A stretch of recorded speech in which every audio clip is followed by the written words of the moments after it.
Ladies and gentlemoms, I'm back. And I am strictly here to talk about books. So if that's not your thing, that's okay. It is mine. We are gonna run through just a few of my recent reads. I'm just gonna do September because if we start going backwards from there, this video is gonna be an hour long. And I know some of you are gonna say you wouldn't mind it, but you're lying.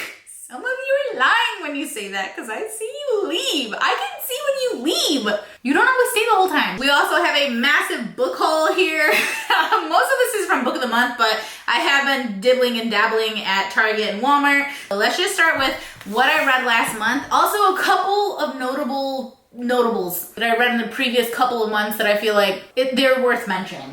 One, I love this book, The Push by Ashley Audrain. This is the follow-up novel. They have nothing to do with each other, but it was her second one, and I was so excited about it. It's called The Whispers, also by Ashley Audrain. I loved this book. This was a 5-star, knocked me like off. I mean, it was just amazing. Everything about it was amazing to me. I love the way she portrayed like the inside of the like my brain. It felt like she was in my brain sometimes, like what moms and wives are thinking. Not that I am a wife. However, I am a mother. And you know, the bad thoughts, the little wicked ones sometimes, she gets in there and she yanks some things right out. And then she writes them down and pretends like it's okay for everyone to know those things. She did the same thing in this one. I just wasn't like quite as hyped up about it. I did enjoy this one. There was just so much going on. There were so many couples to follow that at one point I did get kind of confused, and then I kind of brought it all back together. I will say, if you like this, you probably will like this, but if you like those kind of domestic, like, what the hell's going on here? Like, but very real, authentic kind of people, although also a little like, do these types of people exist? And then you're like, no, they do exist. We just don't know that side of them normally. I recommend them both. I just wasn't as excited about The Whispers. But it was a notable book that I read recently. Oh, a new author I started reading recently too was Frida McFadden. I started with The Housemaid. Actually, I don't even know if this was the first one. I went through a few of hers. The one with the inmate, I know I did that one. The Housemaid. One other one too. I like the way she writes. I feel like these are really easy thrillers to kind of get through, and they're domestic. They're like, you know, everyday stuff. It's not anything too crazy, but then it kind of is crazy. And this one especially, I felt like in that second half, I was like, well, you had me going there. I wasn't sure who the bad person was. And then I figured it out. And to be honest with you, there's a scene in this book that I still think about regularly. So it stuck with me. I haven't read the sequel to it yet, but I probably will. Frida McFadden is definitely a new thriller author that I'm definitely excited about. New to me, not new to the genre. And then last but not least, notables here is gonna be The Last Word by Taylor Adams. This was such a fun time. This was totally different than anything that I've personally ever read. But essentially there's someone who reads a book, leaves a 1-star review, and is like, this would never happen. This is so like unrealistic that someone would make this stupid mistake. You know, like when you're watching a horror movie and you're like, how could you be so stupid? Why would you do that? Right? And you're like, if I was in that situation, I would do this, and I would do this, and I would be so much smarter.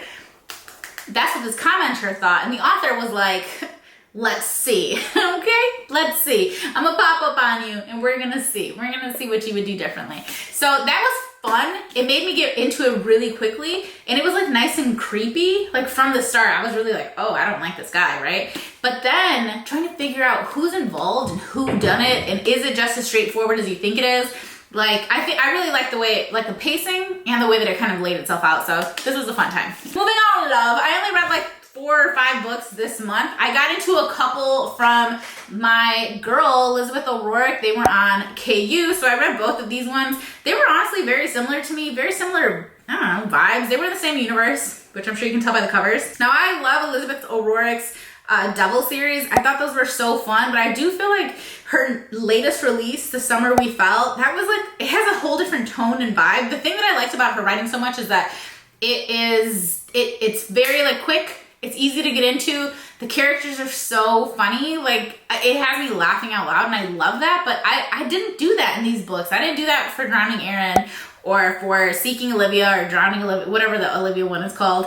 And I didn't do it for The Summer We Felt, which was her latest release. So I don't know. I don't know if that Devil series was just like a one-off and I was obsessed with it, like 5 stars across the board pretty much. I love that series, but these ones were not really, they weren't anything special to me. In fact, I've forgotten quite a bit of that, if I'm being honest. Waking Olivia. That's what it was called. I mean, it was interesting. There just wasn't a lot of humor, and that's really what I liked in her books. So those were like 3-star books for me, 3.5 stars. And then if you know me, you know I love my girl, Elena Armas. So The Spanish Love Deception was like one of my favorite books the year that I read it, 2021, I think, or whenever. I love that book so much. I was obsessed with it, like 5 stars. It was really for me. I know some people hate it. I didn't. I'm not those people. I love that book so much. The second one she came out with, I didn't like it as much. It did not do it for me. It took me forever to get through it. It took forever. And then I have this one, which is kind of middle of the road for me. So I liked it more than I liked the second book, which, what was the second one called? Roommate Experiment, or The American Roommate Experiment? I don't remember. It just wasn't, I don't know, it didn't do it for me. It just didn't. But this one was a little bit more fun in my opinion. This one's called The Long Game. This one is about Adeline and Cameron, and Cameron is like a retired soccer player basically. And then Adeline works for her daddy's company, and she's like in, I don't know, was she in the not PR, but she was like, you know, behind the scenes. Like she was part of what was keeping everything going, and then she was shunned because of some fight that went viral, and her daddy was like, goodbye, go to this other town and help this other team because we don't need you in the organization right now. You're bringing all this negative publicity on us. Like, you need to go somewhere. And so she ends up coaching, well, not coaching, she ends up managing this like team full of, I forgot how old they are, like 10 or 12-year-olds. Like they were young, like this group of kids basically, and he's there as the coach. And so that's kind of how they run into each other, and they really don't like each other to begin with, and they're really there for like not, you know, they're both like working through their own things. I did enjoy the story overall. It just wasn't like, oh my gosh, that's so amazing, like it wasn't like that. It was like a solid book though. I mean, I'm not sad that I read it. Speaking of sadness, I'm just kidding. This is Forget Me Not. This is not the cover that you would see if you like bought it at the store. The cover at the store, in fact, I believe looks like this. It has this artwork on the front. And this story is about, as you would kind of suspect, it's about flowers and stuff. He's a florist and she is a wedding planner. So there's a lot about weddings. There's a lot about flowers in this book. This was my first time reading this author. I did enjoy it, but I was able to put it down like nonstop. I kept putting it down because it just wasn't like, it wasn't bad at all. There was nothing about it that was like rubbing me the wrong way, but I just like didn't care enough to just read it through. So it took me like over 10 days to read this book, which is a really long time for me to read a 300-page book.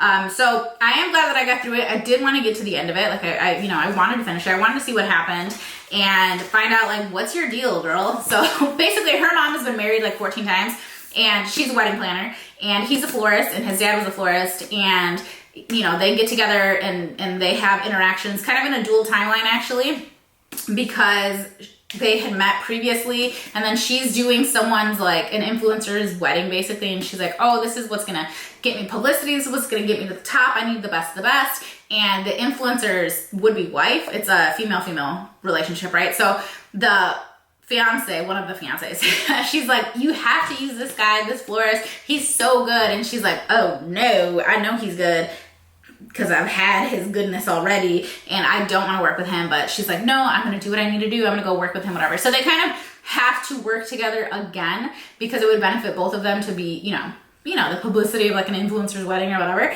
And so that's how they kind of reconnect. And then we kind of figure out in the dual timeline what happened before and what's going on now. And like, is there going to be a resolution to this? So I had a good time with it. It's a lot of wedding talk, a lot of flower talk, like I said, but overall it was enjoyable. Good job, Julie Soto. You did your thing. And then I think I'm going to save the next 3 books because I read them this week and it's technically October. So I'll just save those for an October wrap up if you're interested.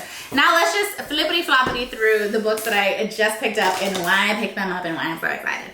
Okay, so this one I picked up from Book of the Month. I'll just go through the Book of the Month ones first. Normally they only let you order for like the first few days of the month, and then they're like, you cannot order until next month when we open it up again. But in September they were like, psych, it was like the end of September, and they were like, you trying to order? And I was like, yeah, I'm trying to order. So I used 5 credits, and then like a week later, I used 5 credits again to get the next set of books. So I have 10 books from Book of the Month here. That's why I have so many, because they allowed it and it was not forbidden. I was trying to give these away. I tell other people all the time, like, hey, do you want my code? Do you want my login and stuff? Like, pick some books out. And then not everybody does. People don't be reading. Vampires of El Norte. So this is by Isabel Cañas. And I did read her other book, which was The Hacienda, I think it was called. I don't have it because I gave it to my mom. I think she's reading it for her book club for work or something. I like the way that she wrote. I wasn't obsessed with it, but I did like it. It was interesting. It had kind of like a creepy vibe to it. I like the setting of Mexico, and then especially old Mexico. Like, it's fun. It's fun to see like a Spanish version of like a vampire book, or a Spanish version of like a spirits and, you know, the things that go bump in the night kind of thing, like with the other one. So I'm excited to read this one. Vampires and vaqueros face off in the Texas-Mexico border in the supernatural western from the author of The Hacienda. It's set in 1840s Mexico. We're gonna see how this goes. I'm gonna do spooky thriller stuff, I think, in the month of October. Next, I got Ana Maria and the Fox. I think they were pushing like Hispanic authors, probably for Hispanic Heritage Month. And so this is by Liana de la Rosa. And it's a Luna Sisters novel, which hopefully is the first one. It is some kind of romance, I know that. Forbidden love between a Mexican heiress and a shrewd British politician makes for a tantalizing Victorian season. I like it. Maybe this is like Mexican Bridgerton vibes. I love Bridgerton. So yes, I'm here for it. I also picked up You Again by Kate Goldbeck. Is that what it's called? Goldbeck? It's called. Can they stop hating each other long enough to fall in love? When they first meet, the wrong kind of sparks fly. They hate each other instantly. I love a good enemies to lovers, but like, is this gonna be like a real deal enemies to lovers or no? He's a New Yorker. Friends with benefits, Netflix binges. You Again explores the dynamics of co-ed friendship in this irresistible romantic comedy of modern love in all its forms. Yeah, it does say things like Netflix and binging and whatever. So this is gonna be a modern romance. We'll see how that goes. Lisa Jewell, None of This Is True. I already read this one. I really liked it. I'll talk more about it next month, but I did really like it. And basically it's like there's this set of birthday twins, and like literally born on the same day in the same hospital and everything. They're 45-year-old women, and one of them has a podcast and the other one like is going through some things, and she's like, hey, you should interview me for your podcast. And she's like, why? That's weird. And she's like, because I'm about to make a big life change and you should like document the process as it's happening. And so I listened to it because it has a lot of podcast elements in it. There are sections of the podcast. There are different people being interviewed in the podcast. And if you listen to the audio version, which is unscribed, FYI, if you listen to the audio version, then you're going to get like 8 different voices. So there's quite a few different ones, but it's a really interesting story because you know something is afoot, you know something is up with one of them, but also you don't quite know what's what. And I was pretty like interested. I was very engaged, very interested to the very last drop. I guess I kind of just gave you a review of this. Not sure if I'll re-mention that next month. I'm sure I will. I'll probably forget that I ever said that. The Intern. This is by Michelle Campbell. I don't really know anything about this, but yeah. A young Harvard law student falls under the spell of a charismatic judge in this timely and thrilling novel about class, ambition, family, and murder. I don't know. I don't know, but I'm excited to read it. So this is just gonna be like a month full of thrillers. And then these ones literally just came today. This is why I finally was able to like record this. Wellness. This is by Nathaniel Hall. I know this one is about marriage. She's a thick one, babe. She's thick. She's real thick. Witty and poignant new novel about modern marriage, the often baffling pursuit of health and happiness, and the stories that bind us together. So moving from the gritty 90s Chicago art scene to a suburbia of detox diets and home renovation hysteria. Wait a second. Wellness minds the absurdities of technology and modern love to reveal profound, startling truths about intimacy and connection. So I hope this is going to be so good, and it's not just going to be like a lofty, high-level, pretentious kind of book. I hate books like that, and there are very certain ones that have been released that I really, really, really hate, and everybody loves them, and I'm like, oh, they're just not for me. They're for you, but they're not for me. It's like not my cup of tea. This one I almost bought today at the store because the cover is so cute, and I was like, why do I keep thinking? I was like, who told me this was a good book? Nobody told me this was a good book. I just already had it from Book of the Month, and that's why I wanted to buy it again. Obviously I forgot. A gorgeously modern gothic fantasy from the best-selling author of 10,000 Doors of January. I dream sometimes about a house I've never seen. I should be scared, but in the dream I don't hesitate. Welcome to Starling House. Enter if you dare. I think this is gonna be a little bit of a horror. I'm not 100% on that, but I'll let you know because I do intend to read this one this month, you know, spooky season. Speaking of which, When I'm Dead by Hannah Morrissey. Oh, the cats are trying to get in. When I'm Dead by Hannah Morrissey. This was again a book of the month. One girl murdered, another one missing, and a medical examiner desperately searching for the truth in the latest Black Harbor mystery by acclaimed author Hannah Morrissey. Bone-chilling October night. Again, this is giving horror and thriller, and I'm excited for it. I don't know what it's about, but I have it. This is the one I got for Nala, Divine Rivals. I think I saw someone read this. Who is that little cutie pie honey bunch that read this book? Haley? Haley read this book. Haley Pham read this book in one of her vlogs, I think, and I believe it's YA, so I got it for Nala. Two young rival journalists find love through a magical connection. Oh no, she does not like romance. We'll see if she likes that. I believe Haley also recommended How to Walk Away by Catherine Center. I've read two of Catherine Center's books, Things You Save in a Fire and The Bodyguard. I like them because the writing is good, but they're not romances. Like the romance is definitely secondary in her books, and just a general kind of, you know, there's definitely plot. There's definitely a lot of, you know, it's very character driven, I feel like, and I enjoy it generally, but I feel like I have to be in the mood because it's basically just like women's fiction. But I think Haley said this one is super good. So May 2018, I mean, it came out a long time ago. I don't know, I'm gonna get into it. Catherine Center has yet to steer me wrong. Like I said, I'm not gaga over her books, but they are an enjoyable read when I'm in the mood for them. So I don't know if I'll read that one in October. It might be a November book. And then I actually just picked this one up today at Walmart. I heard a lot about this book. I kept seeing people talk about it. It's called The Nanny, and I believe it's a woman that goes to nanny for, I think he's a single dad, a DILF extraordinaire, okay. And she, I believe, quit her job, which was an OnlyFans model or girl, I'm not sure. And I guess come to find out, he was her like #1 fan basically. And now she's nannying for him, like for his kids or whatever. So I assume it's gonna have a lot of spice and it's gonna be some simmery stuff in there. This I've heard so much about, I could not pass it up anymore. It's called a 7-Year Slip. And so many people have talked about it, including Haley and including, dang it. Somebody else was just talking about it on my Instagram. I've seen it mentioned quite a few times and everyone generally seems to be pretty excited about it.